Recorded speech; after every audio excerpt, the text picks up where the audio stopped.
মন ষড়রিপুর সঙ্গে আত্মীয়তা করেছে, এর জন্য মন দায়ী। এই ষড়রিপু থেকে মনটাকে উঠাতে হবে। মন আছে রজগুণ আর তমগুণের দাসত্ব হয়ে, রজগুণ আর তমগুণের দাসত্ব করছে আমার এই মন।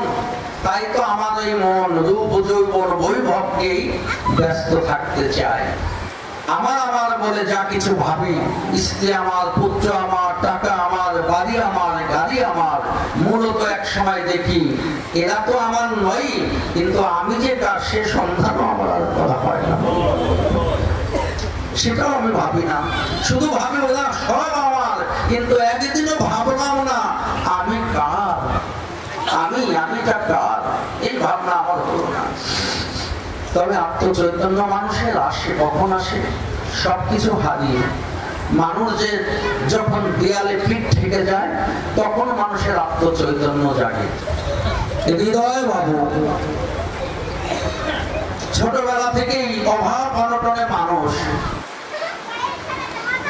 কষ্টের সংসারে হৃদয় লেখাপড়া করে মানুষ হয়েছে।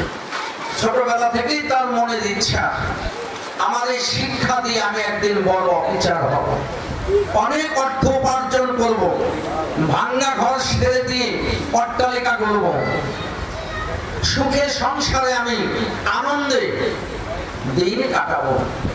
এক মুষ্ট ভাত এখন খেতে আমার খুব কষ্ট হয়, এমন একদিন আসবে সেদিন আমার গৃহ থেকে আমি 10 জনকে ভাত খাওয়াবো।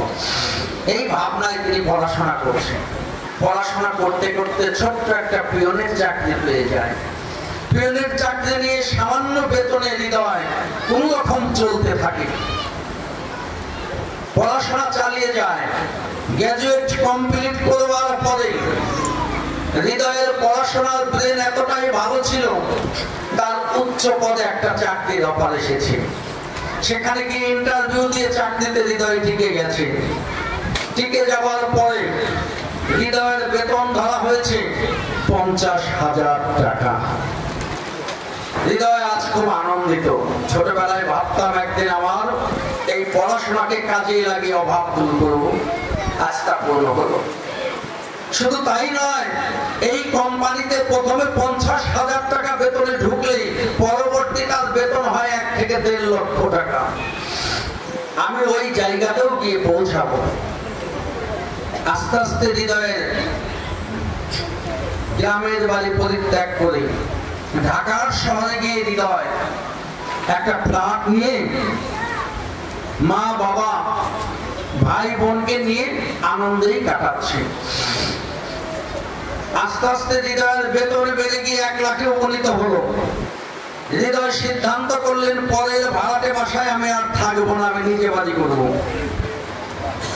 হৃদয় তখন কি করলেন, তিনি ব্যাংক থেকে কিছু লোন নিলেন, কেননা তিনি জানেন আমি লোন নিলে এই লোন শোধ করার ক্ষমতা আমার রয়েছে, কেননা আমার তো বেতন 1 লক্ষ টাকা মাসে। আমি আস্তে আস্তে বেতন থেকে টাকাগুলো শোধ করব। তাই তিনি বেশ কিছু টাকা লোন নিয়ে তিনি নিজে আবার গ্রামে ফিরে আসলেন। গ্রামে এসে তার ভাঙ্গা ঘর দরজা ভেঙে সেখানে প্রাসাদ তৈরি করলেন। হৃদয়ের মনে ইচ্ছা আমি আর ভাড়া করা গাড়িতে অফিসে যাব না, আমার বাড়ি থেকে যে দূরত্ব, আমি যদি নিজস্ব একটা গাড়ি কিনতে পারি তাহলে আমি প্রতিদিন আমার গাড়িতে করে অফিসে যাতায়াত করতে পারবো। তিনি আরো কিছু লোন নিলেন, কেননা তার ইচ্ছা আমার তো বেতন বাড়বে, আমি শোধ করতে পারবো। গাড়িও কিনলেন। গ্রামে হৃদয়ের সুনাম ছড়িয়ে গেল। হৃদয়ের গৃহে বন্ধু বান্ধব প্রতিদিন আত্মীয় স্বজন এসে ভিড় করে। সবাই হৃদয়কে ভালোবাসে এখন, কেননা হৃদয়ের মাথায় এখন তেল আছে। একটা কাল্পনিক গল্প বলছি, শিক্ষার বিষয় একটু বুঝে নেবেন। হৃদয়ের মাথায় এখন তেল আছে, তাই আত্মীয় স্বজন বন্ধু বান্ধব তার বাড়িতে প্রতিদিন ভিড় করে। আনন্দ উল্লাসে হৃদয় জীবন যাপন করছে, কোনো অভাব নেই, খুব ভালো আছে। হঠাৎ হৃদয় স্ট্রোক করে মৃত্যুবরণ করলেন। মৃত্যুর পরে তাকে যমদূত ধরে নিয়ে গিয়েছে। এদিকে বিষ্ণুদূত এসেছে নেবার জন্য। যমদূতের কাজ হচ্ছে কোন ব্যক্তি ভুল কাজ করলে সেই কর্ম ফলে নরকে নিয়ে যাবে, শাস্তি দেবে। আর বিষ্ণুদূতের লক্ষ্য হচ্ছে ভালো মানুষদের নিয়ে গোবিন্দ চরণে ছেড়ে দেবে বৈকুণ্ঠে। বিষ্ণু লোক থেকে আসে, দুই লোকে এসেছে। বিষ্ণুদূত এসে বলছে হৃদয়কে আমাদের কাছে দিয়ে দাও, ওর কোনো পাপ নেই, ও কোনো পাপ করেনি। আরেকজন বলছে না, পাপ আছে। জোর করে হৃদয়কে বিষ্ণুদূত ধরে নিয়ে গেলেন যমদূতের হাত থেকে। যখন বৈকুণ্ঠে যাবে, বৈকুণ্ঠে যাওয়ার মাঝে ওই দ্বার পর্যন্ত যাওয়ার পরে দাঁড়ি বাধা দিয়েছে। বিষ্ণুদূতদের বলছেন বৈকুণ্ঠের দাঁড়ি, ওকে ভিতরে ঢুকতে দেওয়া যাবে না। কেন? ওর তো কোনো পাপ নেই, ও তো কোনো খারাপ কাজ করেনি। সে ঠিক আছে, কোনো খারাপ কাজ করেনি, এটা সত্য, কিন্তু ঋণগ্রস্ত। ও ঋণগ্রস্ত, ও অনেক টাকা ঋণ করে জাগতিক জগতের লোভ লালসা পূর্ণ করেছে। এই ঋণ থাকা ব্যক্তির কখনো বৈকুণ্ঠে স্থান হয় না। ওকে বৈকুণ্ঠে ঢুকতে হলে আগে ঋণ শোধ করে আসতে হবে। হৃদয়কে জানিয়ে দিলেন বিষ্ণুদূতেরা, তুমি কি ঋণ হয়েছিলে? হ্যাঁ, হয়েছিলাম। এই ঋণের জন্য তোমাকে ঢুকতে দেওয়া হচ্ছে না, ঋণ শোধ করলে তুমি ঢুকতে পারবে, যাও। হৃদয় চলে আসলেন, এসে চিৎকার করে ডাকছে। স্ত্রীকে বলছে, তোমার জন্য আমি অনেক গয়না তৈরি করে রেখেছি, ব্যাংকের লকারে আছে। সন্তানকে বলছে, বাবা তোর নামে এত লক্ষ টাকা আমি রেখেছি, বাড়ি গাড়ি সব আমি পরিপূর্ণ করে দিয়েছি। আমি কিছু লোন করেছিলাম, তার কিছু টাকা শোধ করেছি, আর কিছু টাকা এখনো শোধ করা হয়নি। এই টাকাটুকু যদি শোধ করতে না পারি, আমার যে বৈকুণ্ঠে গোবিন্দের চরণে স্থান হচ্ছে না, আটকা আছি। তোরা বাবা আমাকে শোধ করে দে। কিন্তু বাবা, মৃত লোকের চিৎকার এই জগতের কেউ শোনে না। সেদিন ওই হৃদয়ের মতো আমিও চিৎকার করবো, আমি অমুকের কাছে মহা অপরাধ করেছিলাম, ক্ষমা চাইতে পারিনি। ভাই বন্ধু, তোরা আমার বান্ধব হয়ে তার কাছে একটু ক্ষমা চা। সেদিন আমিও চিৎকার করব, কিন্তু আমার চিৎকার কেউ শুনবে না। অবশেষে আমি স্বপ্নে দেখালাম আমার স্ত্রীকে, তোমার যত গয়নাগাটি যা আছে এগুলো সব বিক্রি করে দিয়ে তুমি আমার ঋণটা শোধ করো, আমাকে মুক্ত করে দাও। আমি যে আটকা আছি, বৈকুণ্ঠে আমাকে যেতে হবে। আমি ঋণগ্রস্ত, সামান্য দিনের জন্য আজ আমার এই আত্মাটা উদ্ধার হচ্ছে না, মুক্ত হচ্ছে না। স্ত্রী উত্তর দিলেন, দেখো স্বামী, তুমি ভুল করেছো বলে আমি ভুল করতে পারিনি। ঋণ তুমি হয়েছিল, আমি তোমাকে ঋণ হতে বলিনি। আমার সামনে ভবিষ্যৎ আছে, আমি এই সব কিছু বিসর্জন দিয়ে আমি কি পথের ভিখারি হব? আমার এখান থেকে একটা টাকাও আমি ঋণ দিতে তোমার জন্য পারবো না। সন্তানকে স্বপ্নে দেখালেন হৃদয়, সন্তানও একই কথা বলে দিলেন। এখন এই দূর সময় হৃদয়ের কাছে কেউ নেই। হৃদয় পরাস্ত হয়ে বিষ্ণুদূতদের জানালেন যে আমার ঋণ শোধ করার মতো এই জগতে কেউ আর নেই। তাহলে তোমাদের আমরা নিতে পারছি না, যমদূতই নিয়ে যাবে। যমদূত আসছেন, যমদূতের ওই ভয়ানক রূপ দেখে আর যমদূত আসছে, হৃদয় তুই ঋণ হয়েছিস, ঋণ শোধ করতে পারিসনি, কথা দিয়ে কথা রাখতে পারিসনি, এর জন্য জমালয় নিয়ে তোকে এমন শাস্তি দেবো আমরা, তুই কল্পনাও করতে পারবি না। এই বলতে বলতে দুটি যমদূত এগিয়ে আসছে হৃদয়ের দিকে ভয়ানক রূপ নিয়ে। অমনি হৃদয় চিৎকার দিয়েছে আর হৃদয়ের ঘুম ভেঙে গিয়েছে। অতএব এতক্ষণ যাহা ঘটলো, এই সম্পূর্ণ হৃদয় ঘুমের ঘরে স্বপ্নে দেখলো, বাস্তবে না, স্বপ্নে দেখলেন। স্বপ্ন যখন হৃদয়ের ভেঙে গেল, হৃদয়ের আত্মচৈতন্য জাগ্রত হলো, কি আমি কি দেখলাম? তাহলে বাস্তব জীবনেও কি তাই?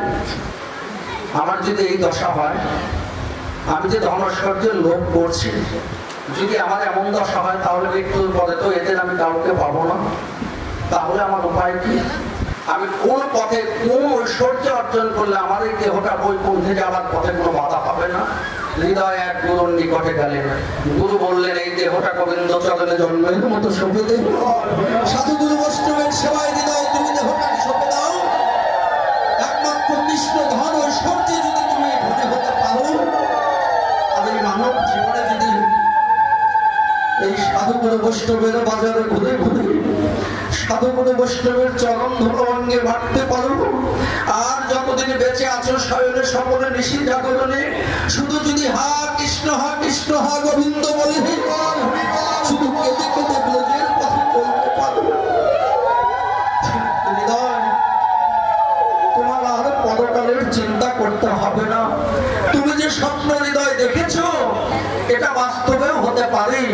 তাই এই জাগতিক জগতের ধন ঐশ্বর্য অর্জন করে হৃদয় তুমি এমন দশার মধ্যে পড়বে, তাই যদি সেই জায়গায় সরাসরি গোবিন্দের কাছে মৃত্যুর পরে আত্মাকে উদ্ধার করে নিয়ে পৌঁছাতে হয়, তাহলে জীবিত থাকতে জাগতিক জগতের ধন ঐশ্বর্য বিসর্জন দিয়ে কাঙ্গাল বেশি একমাত্র তুমি মনে করো জাগতিক জগতে তোমার বলতে কেউ নেই, তোমার বলতে আছে শুধু একমাত্র গুরু গোবিন্দের চরণ। ওই গুরু গোবিন্দের চরণে ভিন্ন এই জগতে যে তোমার আপন বলে আর কেউ নেই, এই ভাবনা ভেবে তুমি গুরু গোবিন্দের চরণে নিজেকে জন্মের মতো সমর্পণ করে দিবে।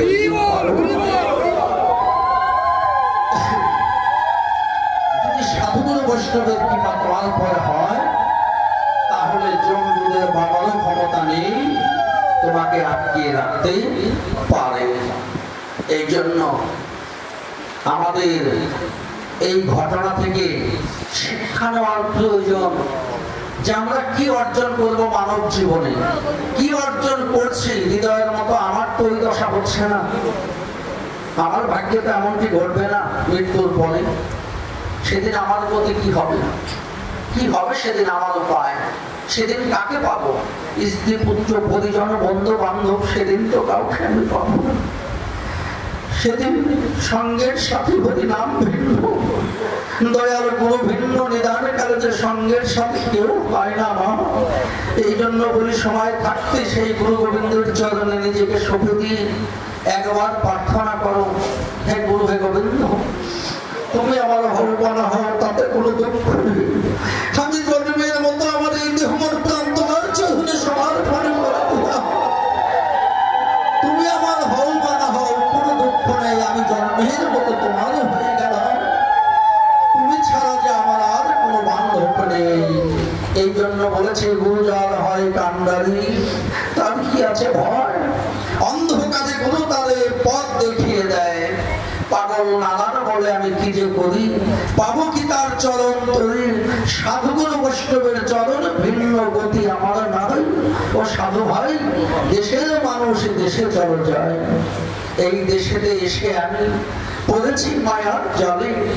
দুর্যোগে ঘন ঘটা না জানে কি আছে মোর কপালে, সামনে দেখি ঘোর অন্ধকার, পানি দিতে হবে অতই পাথার। কেমনি যাব আমি একা একা, সঙ্গের সাথে সেদিন গুরু বিনে আর হরি নাম বিনে আমার যে আর কিছু নাই। ও সাধু ভাই, দেশের মানুষ দেশে চলে যাই, প্রত্যেককে একদিন চলে যেতে হবে। এসেছেন খালি হাতে, যাবেনও খালি হাতে, খালি হাতেই যেতে হবে। কিন্তু চিন্তা করে দেখুন যাবেনটা কোথায়। আমি এখানে এসেছি আজ 3 দিন, গতকাল চলে যাবো একটা আশা নিয়ে, কোথায় পাল্লা নাকি একটা ঠিকানা আছে, ওই আশায় যাবো, পারি আর না পারি। এটা হচ্ছে যে বেঁচে থাকতে আশা করি। দলদি থেকে ভক্তরা এসেছে, কানাইপুর থেকে, টেপাখোলা থেকে, আটরশি থেকে এসেছে। তারা এই অনুষ্ঠান শেষ হলে তারাও ভাববে আমরা আমাদের গন্তব্যে যাব। এই গন্তব্যটা আছে, তাই তুমি যেতে ওখানে যাবে মনে মনে ভাবছো। কিন্তু যেদিন লক্ষ লক্ষ কোটি কোটি বছরের জন্য চলে যাবে আর ফিরে আসবে না, সেদিন গিয়ে তুমি থাকবে কোথায়? সেই জায়গাকে ঠিক করেছো। এখন নয় পাল্লা যাবো, ধুলতে যাবো, কিন্তু এই জগৎ থেকে জন্মের মতো যেদিন যাব, সেদিন আমি গিয়ে থাকবো কোথায়? আমার সেই জায়গাকে ঠিক করা হয়েছে। সেই জায়গা ঠিক করতে হবে। সেই জায়গা যদি ঠিক করতে কেউ না পারে, আমাদের এই মানব জীবন পশুর চেয়েও নির্দিষ্ট হয়ে যাবে ঠিক এই জন্মে। আহার নিদ্রা মৈথুন তিনটি আছে পশুর গুণ। পশুর মতো স্বভাব যদি আমার মধ্যে থাকে, তাহলে ব্যবধানটা কি হলো? আমি তো দেবের দুর্লভ মানব পুরে জন্ম নিয়েছি, আমাকে পাঠিয়েছে যে কর্ম করার জন্য, আমি তা অতি অনায়াসে ইচ্ছা করলেই করতে পারি।